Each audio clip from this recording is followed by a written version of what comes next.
Anybody who listens on the recording, they aren't going to be able to hear you. You just tell me, are you ready to record? Are you ready to go? Ready to go. All right.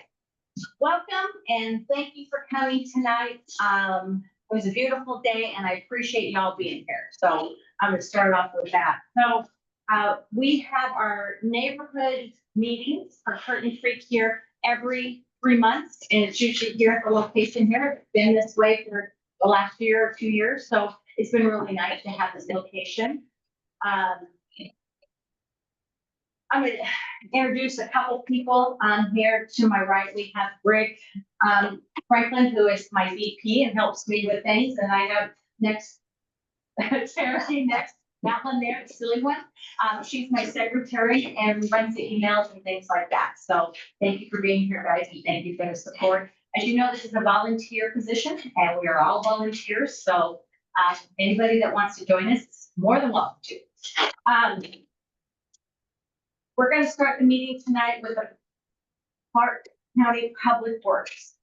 Now, I know we have a lot of questions about 88th and 94th and a whole bunch of questions that they should be able to answer, maybe, but probably not, because I asked them to come here tonight to explain to us a new program the county's putting into place.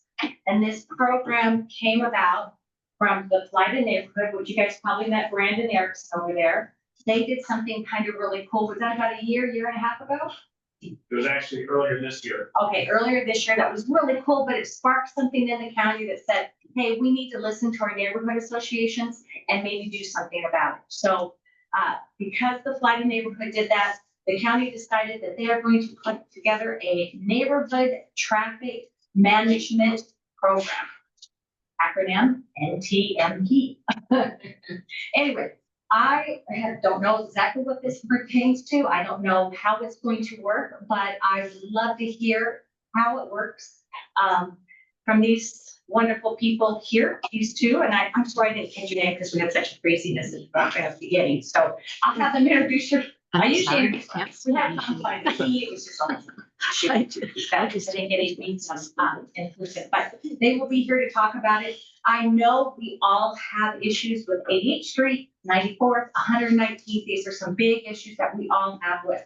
So I decided with my group here that our next meeting is going to be completely on that subject of what we can do. Where does the traffic studies show? How can we make improvements? What can we do as a community to make things happen? I think that's really important, but I just want you to know that that will be coming in our next meeting, but they may be able to answer some of your questions, but I don't know how much detail they're doing with that side. So you guys want to let you introduce yourselves. Good evening. Thank you for having us this evening. My name is Susan Poisner, and I'm a transportation specialist with the community planning program with Clark County. And as you were just told, we are here this evening to talk about the neighborhood traffic management program. And this is a program that the county council approved on May 20th. Allocating $500,000 towards neighborhood-oriented improvements to the street system that are designed to reduce traffic issues, safety issues, local neighborhood streets within the neighborhoods. So Mary Lee's going to be running the slideshow for us, and I will go ahead and introduce David Jardine is with Public. He's the engineering services manager with the county, and we're working together on bringing this program forward. And I'll just tell you up front that our goal is to have the program up and running in 2026. In early 2026, hopefully January. We're working on the website now. Okay, so the first thing I wanted to go over is the agenda. So this evening we're going to be talking about what is the NTMP, kind of the history and background a little bit of how Clark County ended up moving forward and adopting this program like many other jurisdictions in our region. And then we're gonna have a background on the traffic engineering team and how that's gonna play into the implementation of the program. As well as some of the current tools and limitations that we've been dealing with, which is why we're not getting as much done as we would like. And then the overview for what the process will look like. We will be looking to neighborhood associations to bring forward proposed areas that we can focus on for improvements. And then we're going to talk to you about some of the examples of traffic calming that would be applicable through this program. And then we also have further information. Marilee's been great. She's uploading the PowerPoint presentation so that you'll have access to it after the meeting. There'll be contact information on the back of the PowerPoint presentation if you have further questions. And there's also some links for additional detailed information. Next slide, please.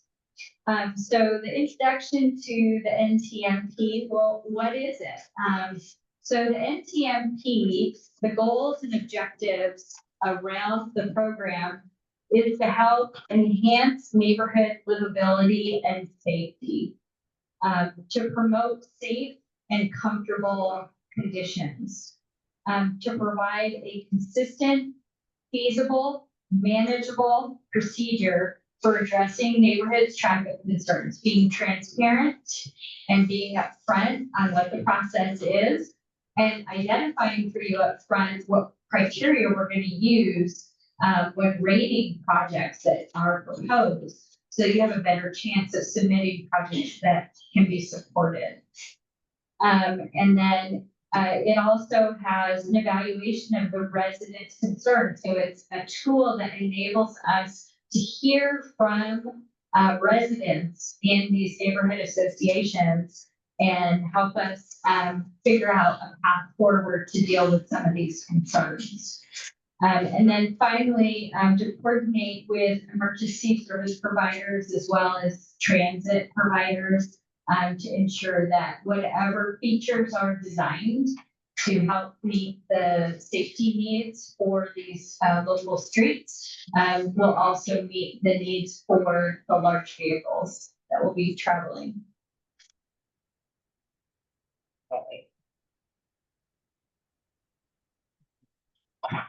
Good evening. I'm David Jardine. I am the traffic engineering section manager, and I work in public works.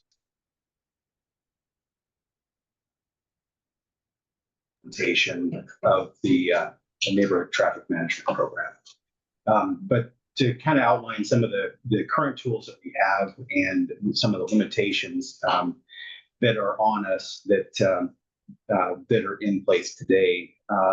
The sheriff's office enforcement, the sheriff's office is, you probably have tried to call in and say, hey, we've got a parking issue, we've got a speeding issue, and you kind of, they tell you, well, we don't have enough officers to go around, all that kind of good stuff. So there's limited availability through the sheriff's office. And the traffic division for the sheriff's office is typically focused on severe incidents, crashes and things, break-ins and those types of things where they're more urgently needed.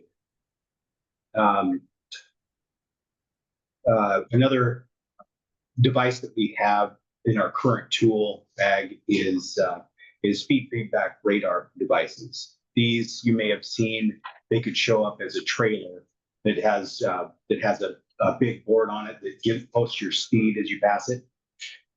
Those are feedback radar. Excuse me. Feedback radar devices. Other times they can show up as post-mounted signs. So those typically stay for longer periods of time. More urban areas where there's less possibility of like vandalism, people shooting out signs and stuff like that. So those post-mounted signs, you'll see those They are on a 2x2 metal post stuck in the ground in a concrete foundation. So, let's see. One of the other tools that we have to kind of do evaluation, but our evaluation is kind of limited because we can't, there isn't a program currently to make actionable steps, and that's collecting data out in the streets. What are the traffic counts? What are the volumes? What are the speeds? What are the turning movements and all of that, so that we can evaluate what's going on, see where the issues may lie, see if there's any potential for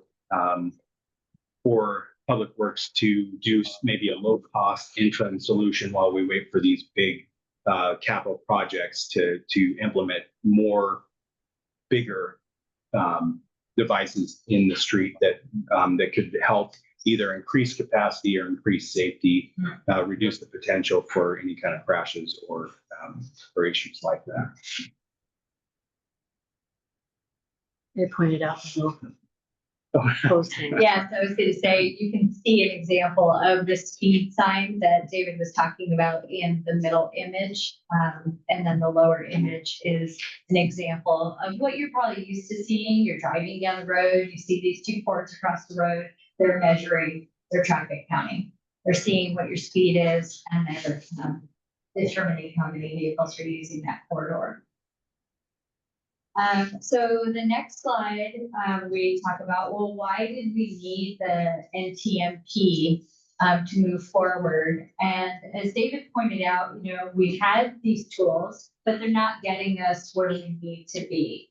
And thank you, Valida. They did a great job bringing this to our attention. We were able to move forward earlier this year with some efforts. But now I'm excited that we're going to be able to offer this county-wide.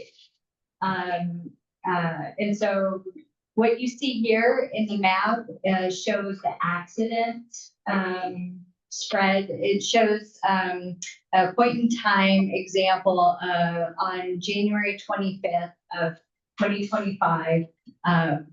That's the count of accidents that we had for that month on the roadway system. So you can see a lot of the accidents are focused in the unincorporated Vancouver area. We're not counting inside city limits, right? Because that's not a county facility for us to invest in. So we're really looking at the unincorporated portions of the county that have issues to start assisting the neighbors with in doing the improvements. And another one of the things that you would probably recognize is you have congestion, right? There's congestion. We heard earlier some of the major corridors that you're experiencing congestion on. And so one of the symptoms of congestion is cut through traffic. And the cut through traffic is really what we're trying to deal with in this program. We're trying to slow that cut through traffic down and make it a safer environment on these local neighborhood streets for people to be able to bicycle, walk, and feel safe. So that's basically the impetus behind why the county council decided that this program was a great opportunity for us to provide some of those needs. So on the next slide, what we have is an overview of the process itself. So step one, which will initially begin in the first part of the year. So every year we'll do this cycle. And the cycle will include these 4 steps. So January, February is when we're going to be looking at the resident requests being submitted through neighborhood associations. We're recommending that your neighborhood association, work together to identify what those issue areas are and prioritize which projects that you would like to put forward for that year for us to work on. We'll be looking at application requests from all of the neighborhood associations. We don't know yet how many we're going to be able to cover each year with the budget that we've been allocated. But we're excited to get started and see what kind of change we can make. So then after the requests come in, the second step is the evaluation step. And that's where the county will collect data and they will determine the eligibility of the individual requests. So for example, we're looking at local roads, we're not looking at collectors, we're not looking at arterials. So this is not really a program to address those heavy traffic roadways that were brought up earlier. This is more for the local neighborhood roads, as an example. And then step 3, once the evaluation is done, that's when the engagement happens, where there's a collaborative period between the residents and the county staff to work together to come up with the appropriate solution or tool. And David's going to be showing you some of those examples here in a moment. And the collaboration will ultimately land on an approach for a particular issue area. And then the implementation will happen for those projects that are selected to be funded that year. And the implementation is designed to happen within that same calendar year. So that when we roll into January of the next year, we're starting all over and you can submit new requests. So that's the cycle of how we anticipate the program working. Next slide, please. So now David's going to show you some examples. Hey, David, can we just get closer to your mouth? I didn't hear you very well. Yes, ma'am. Sorry about that. Yeah, so some tools in the toolkit, right? So we'll give some examples here, and hopefully we've got some pictures. Traffic circles. Those are they can be vegetated, they can be concrete, or an elevated circle in the middle of the road that you have to navigate around. Those are traffic circles. The roundabouts would be a lot larger and include their own specific lanes as you travel around them. This one is more compact, and but it is designed so that it's not a straight shot through the intersection. You have to slow down to get around it. See. And let's see. We can. Yeah, I think so. I'll go to the next slide, Okay. and it will pop down to the next one. Oh, okay. So, just listing out some horizontal measures. The horizontal measures are the traffic circles, curb extensions. Those are the curbs that jet out into the lane and kind of sweep back and create this kind of pedestrian little bump out at the crosswalks. That's a curb extension. Median islands. Median islands could be vegetated. They could be elevated and not vegetated. And they could be an entry treatment to a subdivision. Like right as you enter into the subdivision, they have a little narrow island to kind of segregate the inbound from the outbound traffic. Those are median islands.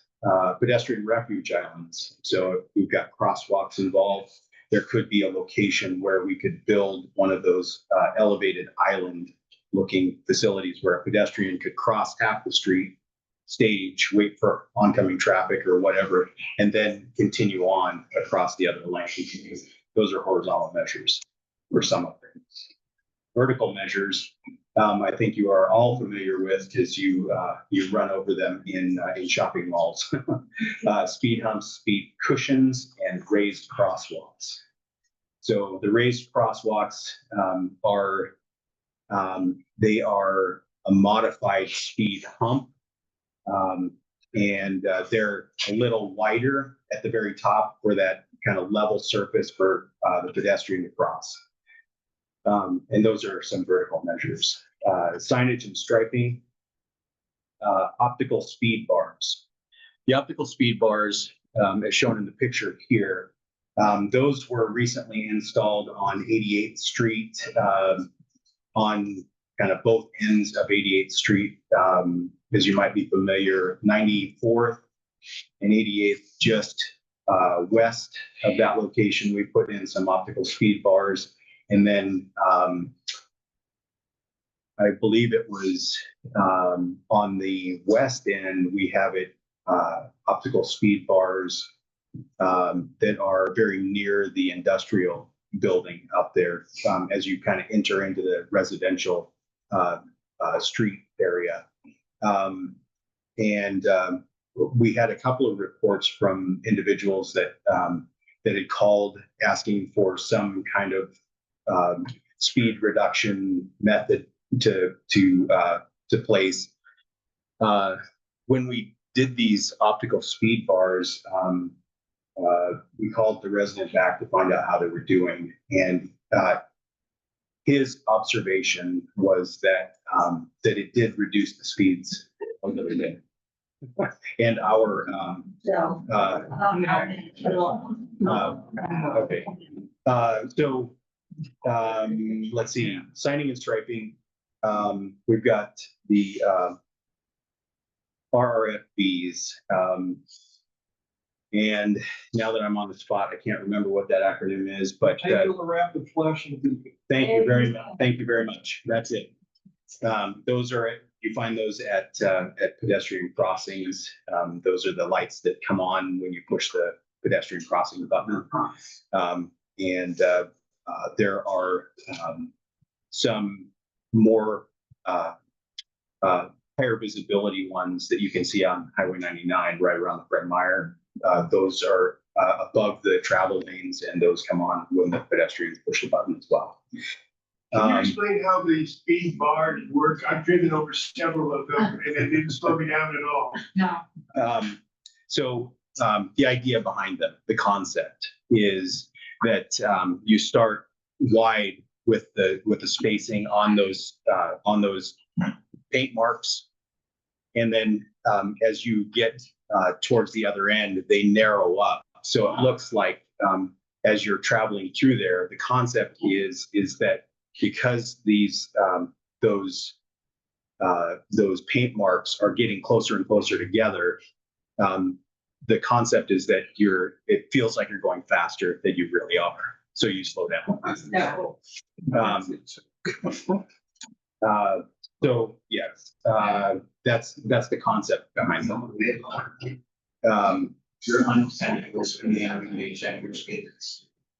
So and then kind of to round out the traffic calming measures in this toolkit, we would like to really engage the community, find out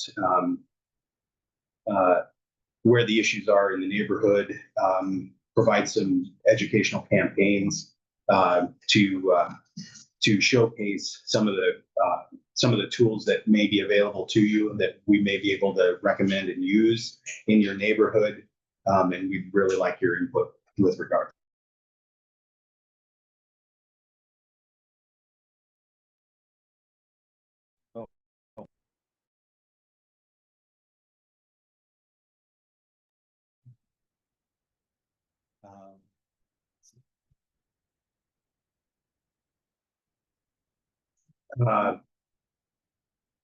How the NTMP supports our team. So this program, when it gets started up and running, and we're going to start this in 2026. We've been approved for 2 additional full-time employees to run this program. Our hope is to find a traffic engineer and an engineering technician to run this program. Our posting will go out as soon as we can do that, right at the very beginning of the year. So with those additional employees, it helps give us an increased capacity for proactive solutions rather than reactive responses. So as we receive the applications for the neighborhood traffic management program, we do have 2 dedicated employees looking at those applications as they come in and running them through our evaluation process and working toward implementation, review, engagement with the community, and then implementation towards the end of the year. We're hoping that what that will do is that will also,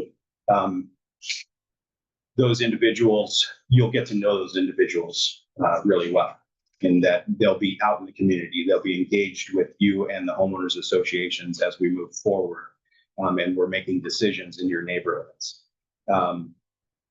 so that we can have a better communication. Neighbor associations. Neighborhood associations. Yes, yes. And ultimately, we're hoping that as we get out there in the community and we're able to implement some of these, we're able to implement this program that we can help reduce the number of calls that you folks have to, or feel like you need to contact us about speeders and cut through traffic and all of that. We really want to try and work towards helping you reduce that, those issues. I had a question real quick regarding the funding. You mentioned that 500,000 was set aside for this program. Is that actually for capital projects, or do the 2 additional staff come out of that bucket of funds? So that's a great question. The 2 full-time employees do come partially out of that fund. And then the remaining amount is available.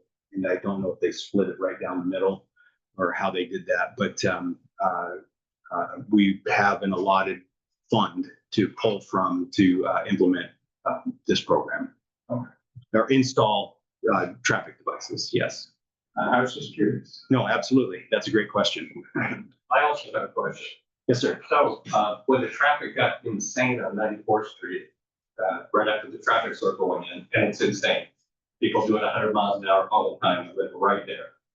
So I called the county and I said, hey, why didn't you put sound walls up on our side like you did on 99, where the houses are 200 feet from the road? And I was told the traffic studies didn't negate it. So what I hear is a lot of studies going on. Are we going to get the same old thing where somebody goes, traffic studies don't negate this, and spend a lot of time, money, and everything else talking about problems instead of solving? That's the problem I have, is when I do call, I get, oh, well, call the police. They're too busy. They got all kinds of other things going on. You know, they're always going up with 94, chasing after bad guys. So, you know, just, I hear a lot of studies and all this other stuff. We'd like to see some action. So that's all I have to say about it. I know we're gonna have a bigger meeting about it at another time, but it's just absolutely ridiculous. And I hear you. I appreciate the feedback. What I will say is that this program, which is what we're talking about tonight, this program, I did bring 2 handouts. One of them is the sample application that you would use to fill out to submit your application or your request. And the second one is the evaluation form that the staff will use. And I highly recommend that as the neighborhood association identifies projects that they would like to see move forward and accomplish something, make sure that you're picking projects that meet the criteria. And the website's gonna actually have an additional page on it that guides you through and says, if this, then yes, if this, then no, and you move through the process. I understand all that. Yeah. But 400 more homes are going up around the corner. Yeah. We got more going in over here. We got the operations center going over for the city, Yeah. all in that area. And that's gonna make it 10 times as worse while we just sit down to deal with this. And that's what's bothering me most, is that there's all these people paying big money to acquire the land and all this other stuff, and they're not required to put in sound walls or speed mitigation or even speed bumps would help. I mean, they speed down my street on 95th and the school's right down there. They're doing 60 miles an hour on that street. And there's speed bumps on the other side, but not on that. And so these are the kinds of things that frustrate me. Yes. And I had a similar experience. I actually worked, you know, Sherry Burmeister? She work on your team? Burmaster, Yeah, you know her? Cherie, yeah. Sherry? Mhm. So I worked with her to put in stop signs inside. I'm in Riverdale, so I'm right on I'm outside of your Curtin Creek. I'm right here. I'm right on the cutting edge, so we're all together, right? One big family.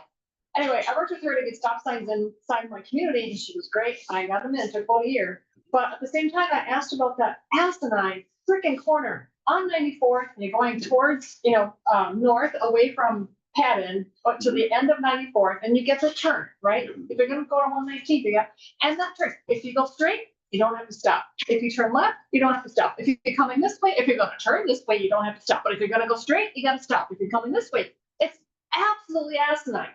And so I asked for a four-way stop, and there's freaking low-hanging fruit, right? Put four-way stop in there. So she talked to the engineering team, maybe it was you, and she said that she was under another limitation called the uniform manual of traffic devices, and it didn't meet that criteria.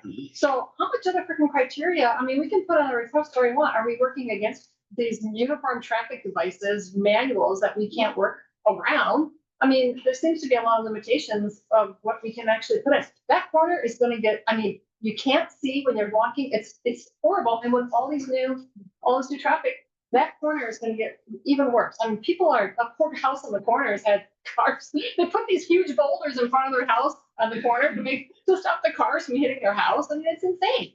And I've asked twice now, every time there's an accident, can we get four-way? And she's tried, but she can't. So, you have a limitation, slide. I think, is that another limitation we have to work with? Uniform manual traffic devices? Right, so what Cherie was talking about there, and Cherie did excellent work for the county when she was with us. But that's one of the things that the county struggles with, right? So we're data driven. So that's where the manual on uniform traffic control devices comes in, the MUTCD, that provides guidance for us and what data to look at. And when we're looking at thresholds for whether or not we have guidance to install, or if it's an engineering decision or what have you. Stop signs are very unique in that those kind of traffic control devices, if we put them in when they're not warranted and something happens, there's some liability issues there. So that's kind of what she was working with in trying to be respectful of what you were saying and trying to go to the map for you. Yeah. She tried. Yeah. And so I don't know how long ago that was, but okay. So I may have been very new to this position, but anyway, no. So when it comes to stop signs specifically, we've got some very specific criteria that we need to show that we can meet it before we install those things. If there's a sight distance issue, that's one thing. If there's a volume issue, there's some thresholds that have to be met. And so when Cherie was talking to you, that's kind of where she's stuck in. So to this gentleman's point, I can fill this out until Harvey's over, and I'm still not going to get forced stop signs put up there because it doesn't meet, what is it for then? It's the neighborhood traffic management program is specifically designed for the interior local streets of your neighborhood. So for those for interior streets, their local access, you have direct access from your homes right onto it. The 94th Avenue, the 105th Street, and 87th Avenue. 94th is a minor arterial. The ultimate build out of 94th is a 3-lane cross section, lots of volume, moderate speeds between 30 and 40 miles an hour. So those roads, this neighborhood traffic management program was not designed for. I see. Okay, well, that's. So it's not designed to do anything about the things that are going on in 94th? Is that what I just heard? That, yes, the neighborhood traffic management program is not designed for this. Yes, sir. I'm a retired government employee, so I know that the work that you have to do is often difficult, and I thank you for being here. I have a couple of questions on what you've already said. You talk about this as a cycle. Every year there'll be new resubmissions of projects, wish lists, whatever it may be. I'm curious as to whether you keep the request from the previous year, so we don't have to double up the following year. And part of what's being discussed here is this is an information gathering process, hopefully to serve our needs better. But I've noticed that there's a missing piece of information, and that's we don't get a lot of information back from the government. And I think neighborhood associations can help you a lot when you take these surveys, when you put in, what you call them, traffic feedback devices. Mhm. Secondary question on that is, does it track the number of speed violators on a given area? And is that information, does it come back to you, like if you set it on my street for a week? Are you gonna get a week's read of every car that went through that area exceeding the speed limit and what the speed limit was they were going to? 5 or 6 times a day at 70 plus on. Sure.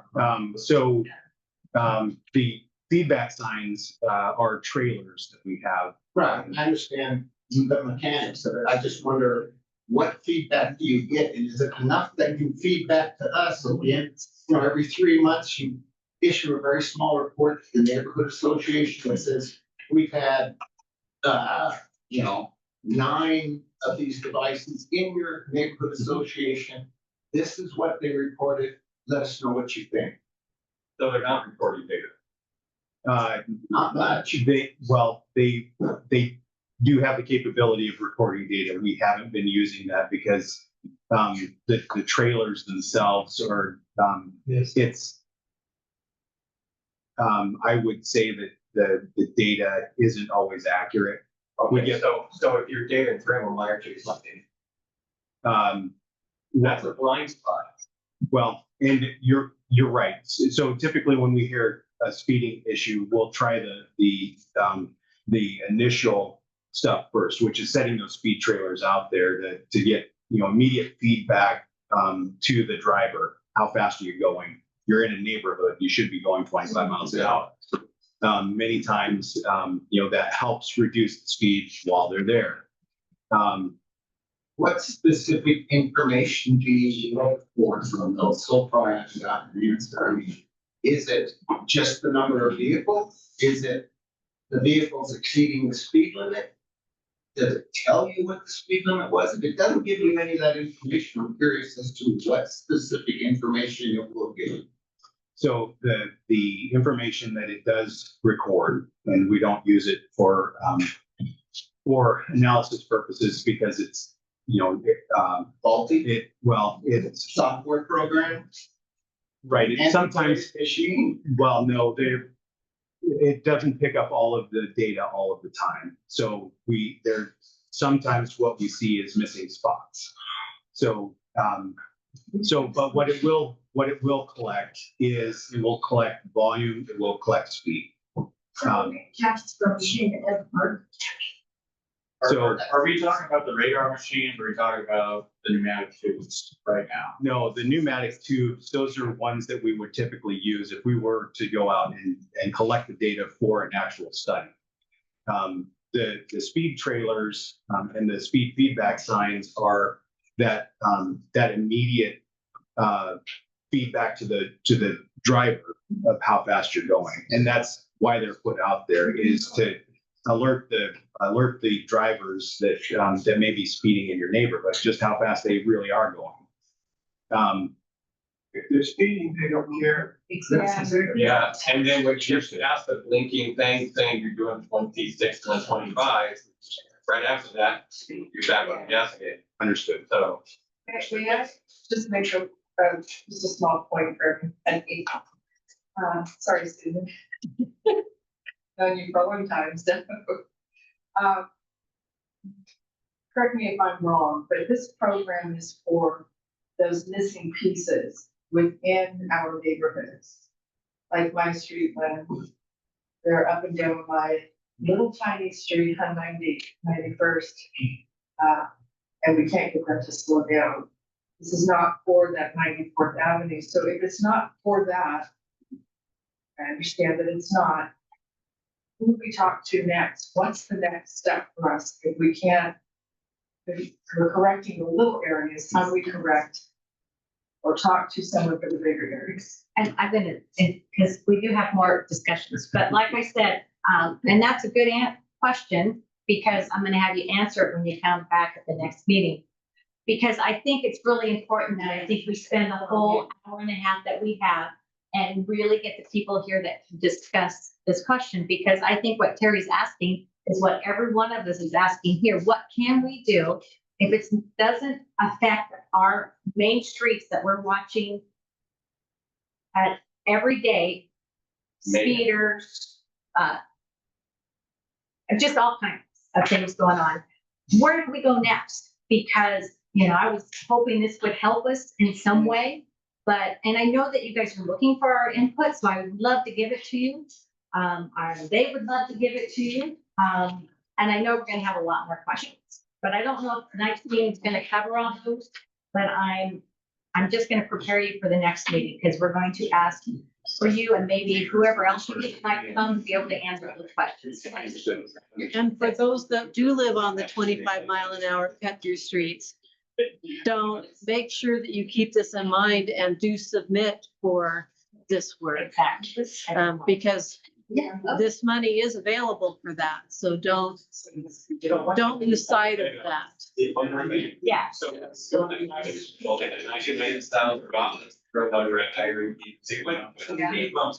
All the neighborhoods. The circle went in, they took all the speed bumps out. Here's what I. So obviously. People, the very first people that will complain about speed bumps is the fire department, they don't like them. I don't expect your vision. Well, but the point I'm trying to make is that. So just get to, I mean, this didn't, Why they put the speed bumps. I think you kind of caught the rest of it. And then. It's quarter hour. Or nobody wants to. I didn't want, well, I wanted to go on my, I wanted before on my street. So I mean, it's a slow down here, people do it 60 or 25. All right, so again, next meeting, tell your neighbors and everything, they're coming back and they're going to bring friends. So that's gonna be awesome. And I'm sorry that I have to push this on. It's already 7:15 or 7:20. So we do have some other people here to talk. And then the next person we have is Eric. And Eric's going to talk about the stream team. So exactly how that fits. If you live by Curtin Creek, you're going to want to hear this. I mean, real Curtin Creek and water. Thank you so much. I'm Eric Landwehr, Clark County Public Works. I'm the outreach manager, Clean Water Outreach Manager. And I want to talk to you about Salmon Creek Solutions. Now, how many people in here got a mailer that kind of looks like this? Maybe a few weeks ago, there's somebody over there, yeah, this week I talked to you there. See a few people, recognize a few people. We had an open house last week. I'll pass this around in case you didn't get one. Feel free to take it.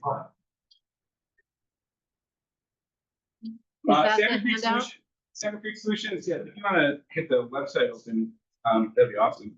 Salmon Creek Solutions is a campaign we got going. We just want some feedback and input from the community about how Clark County can better protect lower Salmon Creek. We have a phase 1 stormwater permit, and under that permit, we have to create a stormwater management action plan. We kind of renamed that Salmon Creek Solutions. Didn't want to say that every time. Essentially, we have to pick a sub watershed or a basin. We have to develop plans for how we can better manage stormwater in that region, protect water quality in the street. So that's what this is about here. And why it relates to you is because in Lower Salmon Creek, where this is the entire project area right here. Now that's not all of Salmon Creek, but this is the area that we'll be doing for Salmon Creek Solutions. And Upper Curtin Creek your neighborhood association is a part of that. And there are three main components to the Salmon Creek Solutions, and there'll be different opportunities to provide feedback, but I'll just run through real quick about what this will entail. The first one is we want to identify locations specifically in Upper Salmon Creek and the urbanized area of Mill Creek, where there are issues, where there are problems. What we'll do when we identify those problems or those issues, we will prioritize some of those and develop some what we call stormwater infrastructure solutions. These could be things like rain gardens or occasionally detention ponds or different ways that we can manage stormwater, protect water quality. Today, stormwater runoff is the #1 source of water pollution in our cities. And so one way of kind of mitigating some of that is by through engineering and developing solutions in the built infrastructure world to help to control the flow of water, but also to help trap sediment, trap certain pollutants before they can reach our streams. Many of you might already know this, but storm drains in our streets typically lead directly to our streams. They don't go to the wastewater treatment plant. Big difference about different types of water. Yeah. What I've noticed too, like even by where we're at. The watershed, all that, it's like garbage. I mean, and I know microplastics are the big thing right now. Plastic bags, it's styrofoam, right there in, the storm area where they catch the water. Yeah. So, I don't know, I mean, like occasionally we'll go and just pick up garbage on the side of the road, but I have never seen there's so much garbage on the side of the road. Everything's like plastic, when we drive by, so, I mean, what do you do about that? Because that eventually goes in. Yeah, so we have a doc. You do it on your own. I just do it on my own. Yeah. I hate to do that, but Sure. Yeah, I mean, I mean, it's bigger than that. yeah, it's bigger. Drive up the freeway and there's plastic all up and down the freeway, so, I mean. And quite frankly, you're like barely scratching the surface. Quite frankly, you're barely scratching the surface. You think about every time you go change tires, what happens to that tire? It went right into the storm thing, so it's Exactly. tired of it. And so that's why we're trying to address the sediment issue in this campaign. There's a lot of pollutants out there. Litter is one thing. Litter is the stuff that we see. That's the obvious. All the stuff we don't see. A lot of these pollutants attached to mining with sediment. So that's why we're really trying to address sediment, reduce the sediment load in the Salmon Creek Solutions campaign to develop our stormwater management action plan. So we're looking for problem areas in Upper Curtin Creek, urbanized Mill Creek, and we have a survey. We can submit those, and then our consultants will be prioritizing some of those and developing some infrastructure plans, solutions to help to mitigate some of those problem areas. This could be things, maybe you have a drainage issue, or maybe there's the habitat degradation in parts of the street that you know about. These are the type of things we want to know. You can mark those in the survey. Just for your and everybody else's information, I have been documenting the condition of Curtin Creek. I started down where it goes across 205. I was taking photographs of it and putting it on our Curtin Creek Neighborhood Association website on Facebook. And there are several places where you can't get to the creek because it's so overgrown. And when I kind of, work my way down into it, in the creek, there's so much garbage and stuff. And I sent a request out to somebody in the county to come and take a look at it.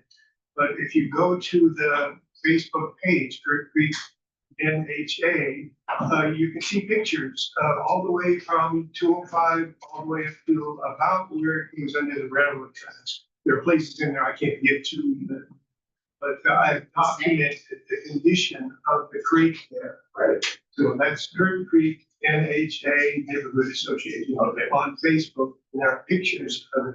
Yeah, thank you. So we spoke, I guess, virtually at NAC last night. So thank you for doing that. That could be really helpful to this, to feed this information to really try to identify the environments and the problem. So that's the first part. We want to find some of these solutions in those two watersheds.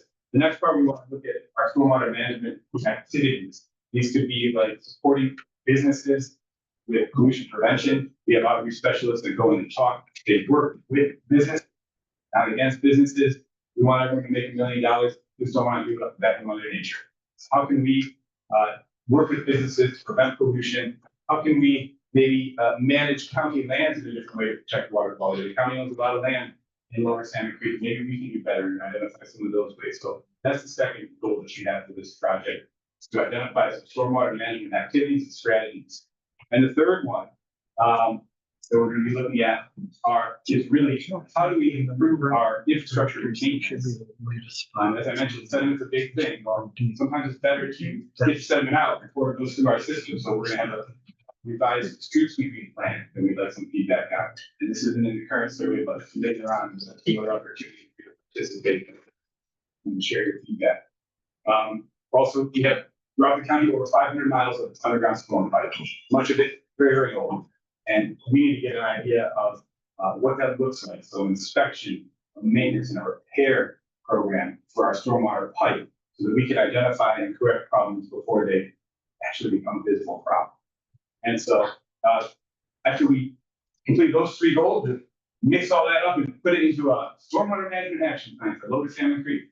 And we'll have another open house and share that, share what we develop with the community. But really, this is an effort for us to get to you before we have a fully baked plan and say, hey, what do you think about this? And I give you your feedback. No, we want your feedback now in a real authentic way. So I encourage you to use this little QR code. If that doesn't work for you, there's a URL right at the bottom there, talk.wa.gov/Salmon Creek Solutions. You can watch the open house from last week. You can see all the open house materials from last week, so the timeline, there's some maps on there. And most importantly, the survey, the number of different languages that you can take and share what you have. And that survey will be open until October 26th. So that's what I get. Do street sweepers really work? I see that they absolutely nothing. It looks like they're doing nothing. Yes, absolutely. Yeah, you should see what comes out of these street sweepers when they're done. And so now they have street sweepers. They used to just these street sweepers that just kind of stir it up into the bathroom. Now they have a vacuum in there too. Oh, they So got it a stirs it vacuum. up and it sucks it up. Big. Probably one of the biggest things that we I can did do. not know they had a vacuum. in it. That makes more sense. They're very good. Yeah. There's steelhead in Salmon Creek. Is that natural? Or do they actually struck that? Yeah, that's a natural run. That Salmon Creek, Lower Salmon Creek, look, you're not scared. It's our most urbanized area in unincorporated Clark County, most urbanized street. Not a surprise that with the urbanization, we get challenges with street health. However, the county and agencies like Clark Public Utilities, we put resources into restoring and protecting Salmon Creek. It's one of the few urbanized creeks in Western Washington where coal are actually being recovered.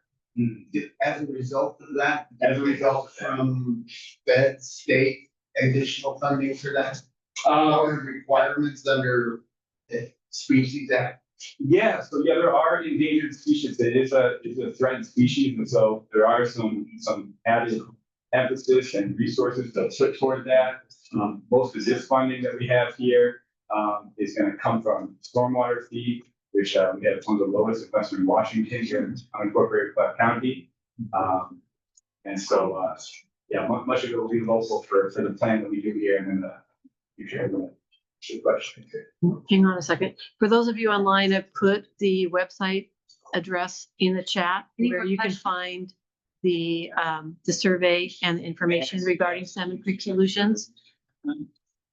Is a slurry coated in our neighborhood like 3 years ago, and every time it rains, I have like shovelfuls of dirt and slurry coat that just come off in the rain. They're at my storm drain. Like, I don't know if they use a bad mix or if it's just a bad process, but using that as part of the road, I didn't know it was an issue for storm drains, but it sure is a shit road. Yeah, what do you live on there? 82nd. Yeah, they did the whole neighborhood poorly. And ever since, whenever it rains, it just pushes down all this gravel that has escaped from the slurry coat. Makes, it gives me extra work having to shovel that stuff out. So the water draining. Yeah, I haven't ever seen actual asphalt yet. I know it's always A lot of coordination that goes on. I appreciate you sharing that. And I appreciate y'all doing the protecting uniform drain every weekend. We actually have an adopt a drain program. I was interested in that. We're adopting a drain in Washington. If I adopt it, does that mean I can mount my motor oil down there? or no? Oh, what you do is you get to name your drain. Yeah, right? You got like Armani Drangers, drains a lot. Damage savers. Yeah. That's how you do it. Thank you. All right, thank you so much for that. But really, what they're trying to do is get your input. So please, if you can, fill that survey out because that's really important. I mean, at least the county's trying to reach out and see exactly what we would like. That's in our input anyway. All right, next, Rick would like to, say something really quick. I'll let you stay right there, Rick. Real quick. Real quick. This is my new, Kevin. I live just on the south side of Patton, and at 6 o'clock in the morning, at 5 o'clock in the morning, I woke up by the trucks coming off of 205, headed east down the hill towards 94th. And 94th is always very busy at 6 o'clock in the morning, and so they see a red stoplight and they apply those engine compression brakes, and so it makes me apply braking. So I contacted the Clark County Roads Department, and they said, "Oh, we don't have any record of ever putting a sign up there that said no compression brakes." Well, I remember seeing a sign up there that said no compression brakes, and it's not there anymore. And they said, "Well, we have to have half a dozen or a dozen people complain about that before we'll do anything about it."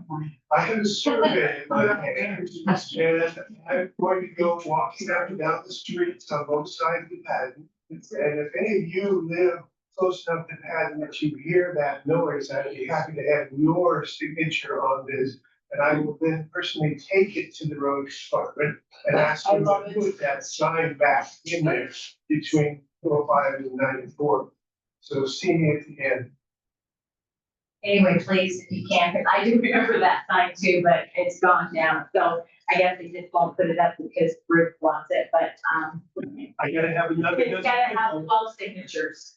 So anyway. I give them a signature, I'm 3 north, but so what, they don't know. All right, so, next up, we have, as you all know, we're ran by a charter. That's our governance right now that runs the county, and we have elections coming up here. Then first Tuesday of November as usual. And one of the biggest things that we have is the charter. And this is very important. I know it's an off year for voting, but I thought I'd let Chuck Brain, he was in the review commission last night, but I thought he could explain because the charter is very confusing. It's confusing to me. Voting is confusing about it. So I thought I would let Chuck explain it to you a little bit, exactly what the charter does. I'm gonna figure out how to get over that way and not trip over everything. I know I should have had you go the other direction. Yeah. Look around, Mike. All right. So thank you. Again, I'm Chuck Green. Until about 2 months ago, I was public works director for the city of Richfield. And noticed a lot of what the county was talking about with their speed trailers and speed signs. We deployed a bunch of them in the city of Richfield. So I probably need to set up a meeting with the county because we did have a speed trailer, the city still has, I said, we have not the city anymore, but we had a speed trailer part of the wealth of speed information. And as a traffic engineer, I spent a lot of time going through that data. And a lot of it was surprising, so it's pretty good data to get. But I'm not here to talk about my past job, I'm here to talk about my past job 5 years ago. I was elected to represent District 2. That's Councilor District 2. It was a little different back then, but this is the area I represented back in 2021. I was then co-chair of this commission, and that was the last time and the first time that the charter, which was approved in 2014, had been reviewed. And you might, those of you who are around here in 2021 might recall there are several amendments that voters did pass, changing positions from partisan to nonpartisan, changing the districts, and changing the review site. So instead of 10 years now, it's every 5 years. So I'm gonna quickly go through this. I know we're kind of getting late in the evening and there's probably other things on TV that you'd rather watch than listen to me drone out about the charter. So why don't we go to the next slide, really? So just again, the charter is a foundational document or a structural document for the county. Some people like to call it the Constitution. It's not quite that. But it does set up the two branch structure. It does not tackle courts. The federal Constitution has the court system. The state and Washington runs the court system. So you have executive and legislative being county council here in the county. Superior courts have their own separate guidance through state statute. There's a county manager who oversees a lot of stuff. Basically, that's the only staff person that works for the council. But all the staff that does the work reports to them. And so when you want to talk about traffic or growth management, planning, zoning, all of those people work under the county manager. There's 5 districts. I'm going to talk a little bit more about that. And as I mentioned, all of the positions are now nonpartisan. There's 11 elected positions at the county. Those are all nonpartisan now. And then talk a little bit about initiative, referendum, and mini initiative, and then explain what the heck's the difference between an initiative and referendum. Let's go to the next one. So these are the 5 districts. Up until 2021, there were 4 districts. The reason that it's changed is there was an at-large position that was elected as chair. That was from the original charter, 2021. We changed that, put it on the ballot. Said, all right, let's get rid of that position. So now we have more districts and more counselors for the number of people that are in the county, because now we have like 520,000 people in the county. When the charter was approved, there was 320,000. So it's quite a growth. This area, primarily District 2, which is Michelle Bilcott. Some of it's in District 4. I have a map with, actually next, why don't we go to that one really? So I originally set this up as a joint presentation between Sunnyside and Curtin Creek. So a lot of the mapping, unfortunately, represents that. But you're here, District 2, District 4 is over here, and some of it's District 5. So depending on where you are in this neighborhood, you might, well, check your voter because, or ballot you get, because there's actually 3 districts in the area. And I'll talk more about that because each of these districts will be represented by 3 charter review commissioners when they get elected and on the ballot. So it really depends on which district you live as to who you're voting for. Go ahead. So there's 3 ways to propose charter amendments. One I just talked a little bit about, which is the Charter Review Commission. Next is County Council, and actually some of the amendments that have been put on the ballot and some that have passed have been put on by the County Council. That requires 4 of the 5 votes put on the ballot. The last one is public initiative. If you gather 20% of the signatures based on the last gubernatorial election, it's a really tall bar, but that's another way for the public to get an initiative, a charter amendment initiative on the ballot. To date, there's been enough of those. And I should say, and this is what I'm kind of hearing from a couple of the candidates who I think are a little confused over what the authority of the Charter Review Commission is. Charter Review Commission has no legal authority to pass amendments. They do not have any legal authority to tell the county council what to do. Some of us back in 2021 wanted to tell the county council where to go, but we didn't do that either. All amendments, all charter amendment proposals are voted on by the voters. And to date, 12 have passed, 6 have failed. And that's the important thing here that I'm asking the candidates to look at, not just the ones that passed, but also look at the ones that failed, because there's some history there. So again, just a little chronology here. 2014 was the charter passed, 2021 was, where I was on the co-chair of that commission. And there's some weird menu here that was not part of my timeline, but this is the next one, 2026. This is the next charter review process. That's actually because of the thing, the amendment that voters did pass. It's now 2-year terms until the work is done, and a 5-year review. Let's go to the next one.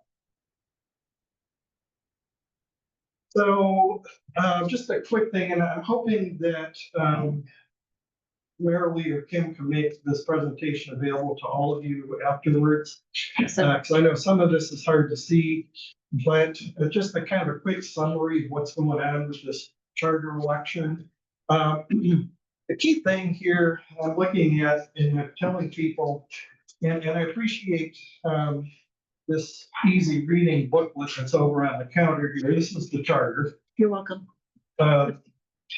This is the curtain, right? This is Yep. with all the amendments. See that not look on the chart? Understand it.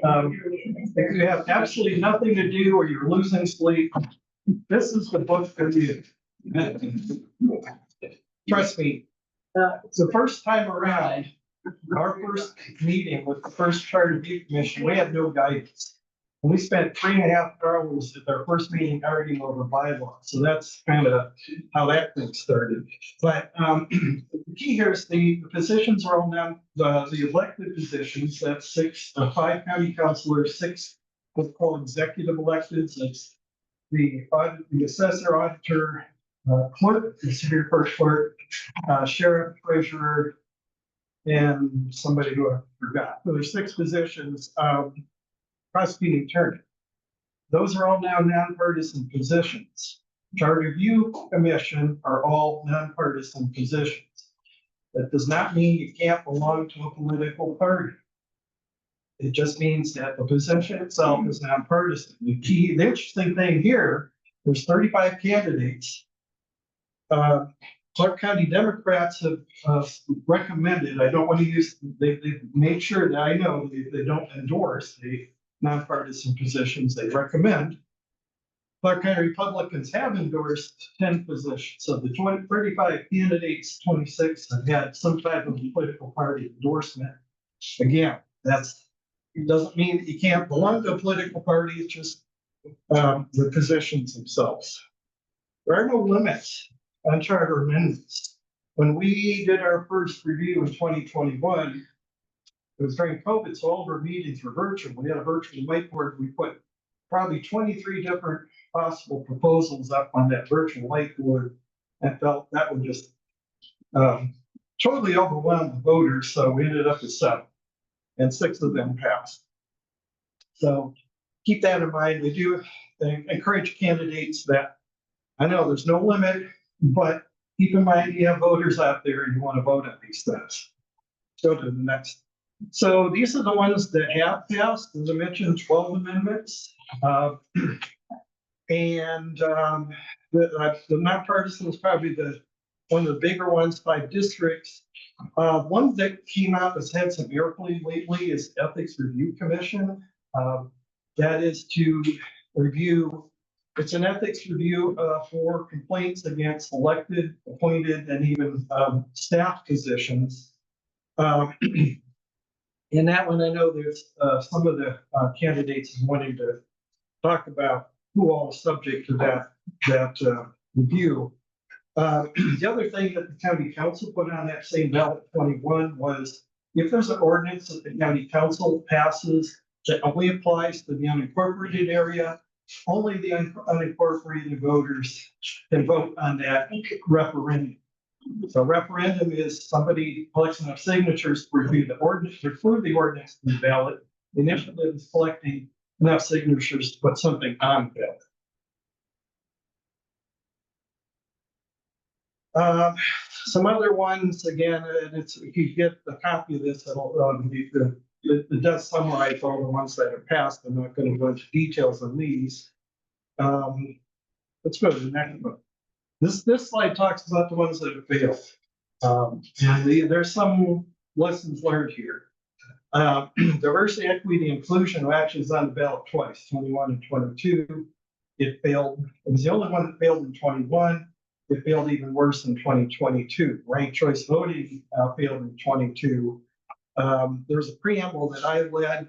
It failed by 70 votes, I think. And there's a couple others that the county council put on the ballot last year that failed as well. Let's see, considerations. There's also been some airplay lately about, can county council remove one of their members from a committee they've appointed them to, namely this case C-Tran. The charter has a provision that allows the county council to appoint members to committees. It doesn't say that they can remove them, doesn't say they can't. So it's one of those that's going through kind of a legal process now. The other one, Superior Court Clerk, is an elected position. That's the person who actually administers the court system in the county. There's 7 charter counties in Washington State. 4 of them appoint their clerk. And so that's one of the issues that a couple of the candidates have mentioned that they want to tackle.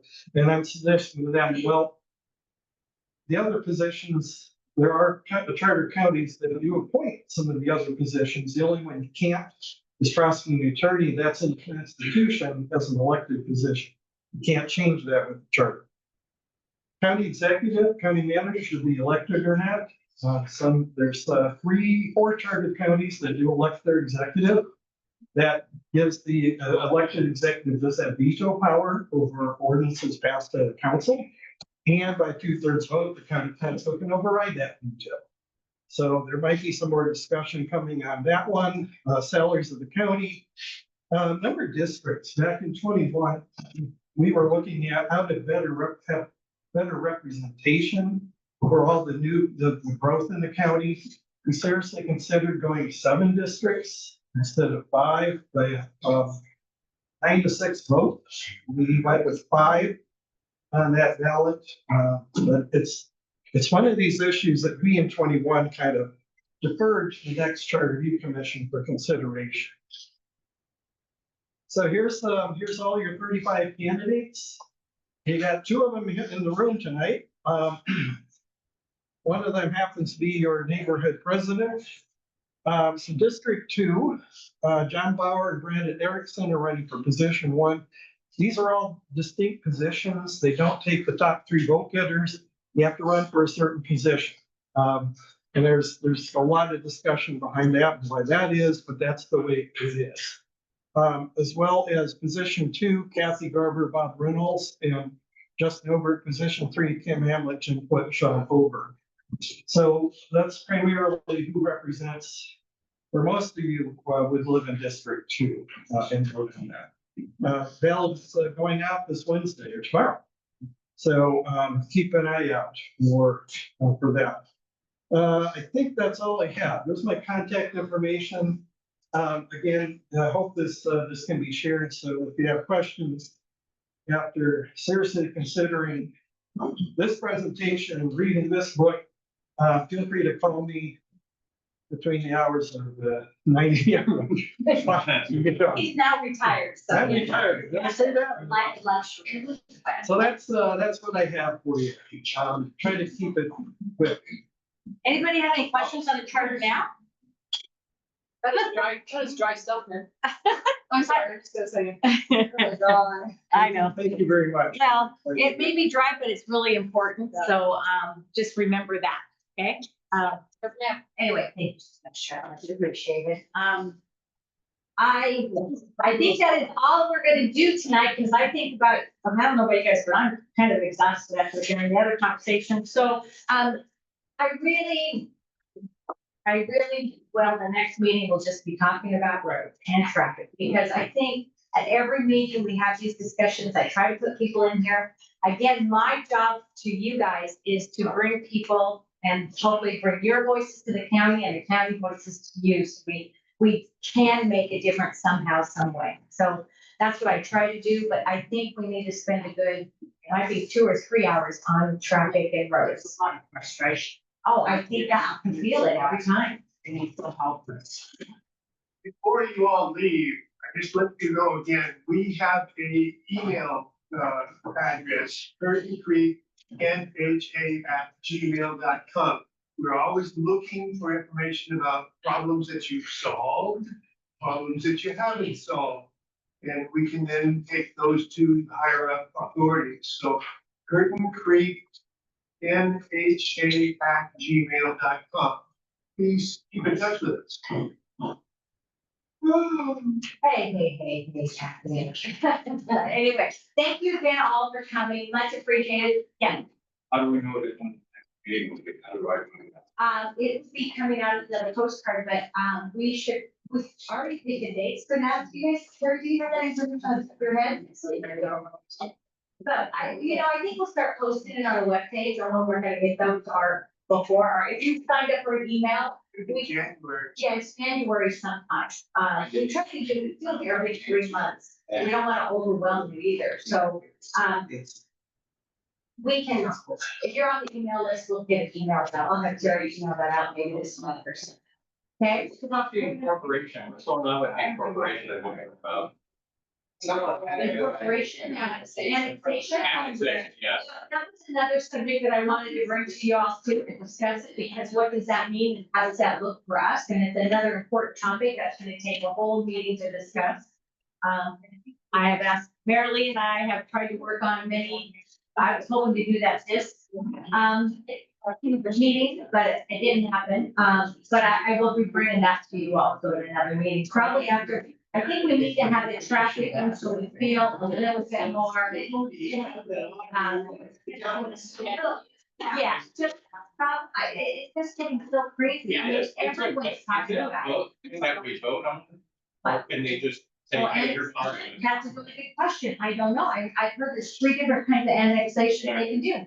So I need to be educated. And that's what I'm trying to do is to try to bring the education to you guys. I mean, it's really important. I know that charter seems really boring and so on, and it probably is. But it's important to us and the community, and how we look at things and how we vote. So that's important. The stream is really important. We have Gil back here who has Curtin Creek that runs through his backyard.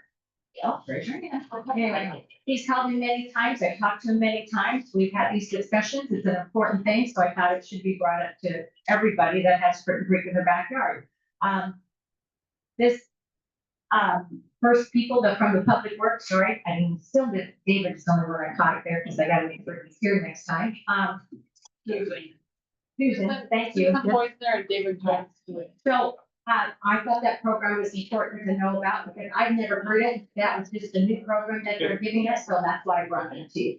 So, but I do think the roads are gonna be the next one, and then annexation. We're gonna cover them all, okay? And anything else you wanna cover? I just wanted to mention, that I didn't hear an answer to it. They made reference to whatever Philida did that spurred this whole new process. They never explained that. It was like. Well, actually, this program was in effect and being built before Philida did what they did. What did they do? Here, Flyda, come here, Flyda person. Because- Right here.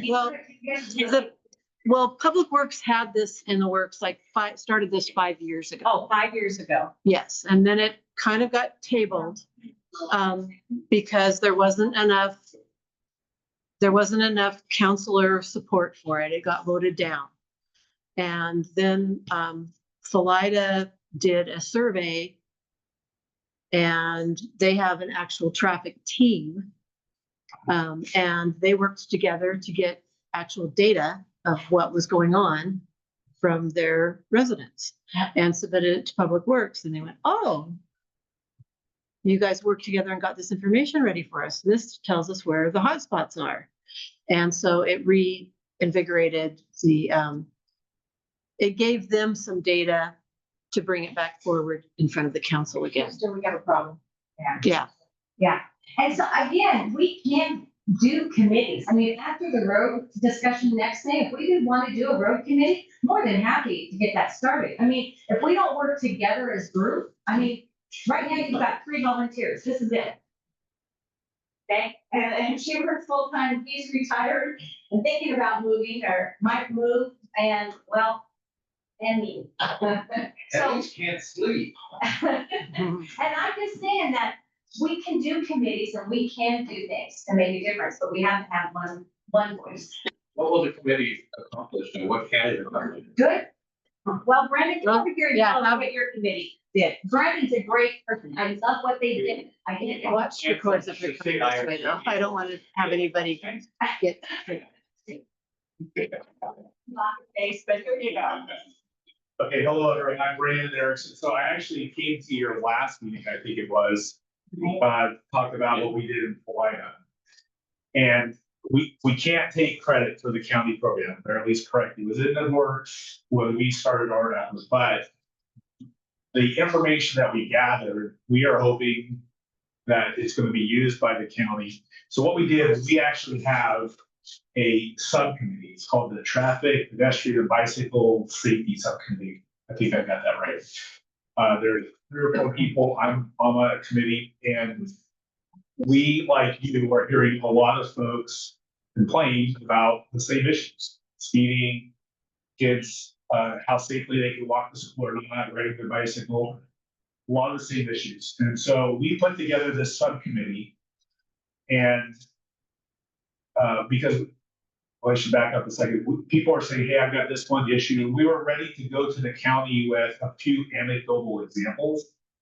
But we paused and said, before we do that, based on just a few pieces of information, let's make sure we have a more comprehensive understanding of what's happening in our area. So we actually put out a survey to all of the members of our neighborhood association. We got back some really good information. And we developed a survey. We could share it with you if you want to recycle it and use it for your neighborhood association as well. That's in the work. But you're leaving out one point of the survey that was really cool and important because you have a whiz kid on your team. She did a survey so that you put a point on the map. You were able to put a point on the map of where your problem was. Well, we did that. Or did you guys do that We did that. yourselves? So what we did is we asked you to say, where is the problem and what is the problem? And then we created a heat map. We put. It's amazing. We put It was amazing.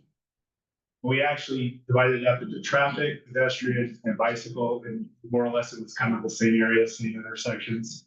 But graphically, you could just look at it and synthesize, hundreds of responses real quickly. You can instantly see it's these areas. And intuitively, we kind of knew that, but we needed the data to back it up. And so now we have assimilated all that. We presented it to our members. Everyone's like, yeah, we agree. That's right. Now we're handing that off to the county. And our selfish hope is that because we have done some of this legwork, we're going to be first in line maybe to get some of these issues resolved. I know this is right, but we are actually in the process of sharing this data. We have Excel spreadsheets with hitting over the counties because we know where our problems are. They don't need to repeat those efforts. We've done the legwork. They're accepting it, and now hopefully we can actually see some tangible benefits. Well, you're already getting the one thing. You're getting the flags. Yeah, we are getting some. We are getting some benefits. That's correct. I should mention that. So it is very, very helpful, very insightful.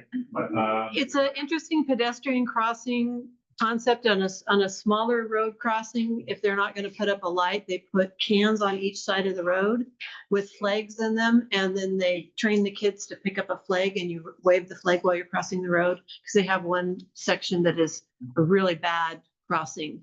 And so there's flags on each side of the road. And when you're going to cross the road, you pick up a flag and you stick the flag out. Flag. So I misunderstood. I thought they were saying that they had implemented solutions in Palaya. They're calling it a success because they successfully listened to them. I would say that's about. I'm going to call it a success because they are listening to us. They have expressed a willingness to take the results of honestly a lot of work. And they said that they're going to use it. So the flags are already in the works and they're talking about some blinking lights at a crosswalk, I think is what you guys were saying. yeah, we have higher aspirations for more than that, but You know, is if you as an individual go to the county with a problem, you say, please do this. They say, well, we can't possibly do something based just on you. But if a group goes to the county, such as a neighborhood association or something, or a bunch of them, then they list what the problem is and they actually make some changes. So that's what we're here for, to listen to your problems and put it together, and we can then go as an organization and get some changes. But individuals, they don't really respond to it. And that's an excellent point. We kind of figured that out, like, we need the strength, if you will, of a neighborhood association behind us, and we need to be able to represent. We went out and told our members, we got a really good response. So we can share the survey that we used. Let's keep the committee together. I mean, if you guys wanna work with me, I'll help get it going, and I'm gonna pass this around, name and numbers on my need, I'll let you guys know when and where for the first one, and I'll have Brandon and get it going. Sometimes they do listen to individual. I mean, I was the only person who called about my community and asked to put streets, stop signs in along 98th Avenue. I was the only person who called Public Works. I talked to somebody and they took a lot of follow-up, but there was no community behind me. There was no neighborhood. I don't want to say they don't listen. Sometimes it is. Sometimes it is. And follow-up. So, yes, we have to work together. So, I'm more than willing to head something, but I can't do it myself. And nor will I do it myself. I have a lot going on. I'm not gonna start another by myself project. Please contact me by email. Curtin Creek Neighborhood Association, NHA@gmail.com. Please get a hold of us. Yeah, if you do that, we can make it a team, we'll work together. I know Brandon personally, so I know I can get him to come explain and show us everything that he did. You can just write it on anywhere that you want to. I just grabbed a piece of paper and again, so just name and numbers. If you want to do something, it's up to you guys. I will work with whoever. We'll get it going. I think that's the best thing to do, especially before our next meeting in January. If we can have some charts and some pictures or some graphs and show them exactly the areas we're talking about, maybe we'll get a response. It's really helpful. I definitely want that freaking corner on it. Well, then, get on this, do something, that's all I say. Meeting on Saturday is going to be about, they were going to be on Saturday. Are you closing out? Oh, yes, we're adjourned. Do you have a meeting on Saturday? Thanks for joining us, those of you who are online. We really appreciate you hanging in there. Skip time, it's July here in time.